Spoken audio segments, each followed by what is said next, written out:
Price card. இன்றைய தியானம் 1 கொரிந்தியர் 12 4 முதல் 12 வரை. வரங்களில் வித்தியாசங்கள் உண்டு, ஆவியானவர் ஒருவரே. ஊழியங்களிலேயும் வித்தியாசங்கள் உண்டு, கர்த்தர் ஒருவரே. கிரியைகளிலேயும் வித்தியாசங்கள் உண்டு, எல்லாருக்குள்ளும் எல்லாவற்றையும் நடப்பிக்கிற தேவன் ஒருவரே. ஆவியினுடைய அனுக்கிரகம் அவனவனுடைய பிரயோஜனத்திற்கென்று அளிக்கப்பட்டிருக்கிறது.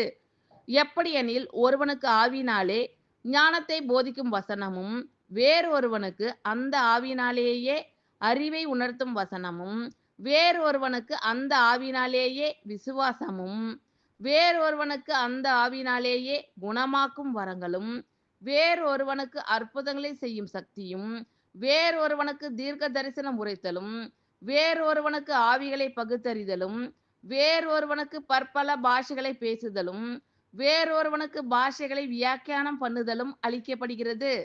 இவைகளை எல்லாம் அந்த ஒரே ஆவியானவர் நடப்பித்து தமது சித்தத்தின்படியே அவன் அவனுக்கு பகிர்ந்து கொடுக்கிறார். எப்படியெனில், சரீரம் ஒன்று, அதற்கு அவயவங்கள் அநேகம். ஒரே சரீரத்தின் அவயவங்கள் எல்லாம் அநேகமாய் இருந்தும் சரீரம் ஒன்றாகவே இருக்கிறது. அந்த பிரகாரமாக கிறிஸ்துவும் இருக்கிறார். ஆமென். Thank you Lord.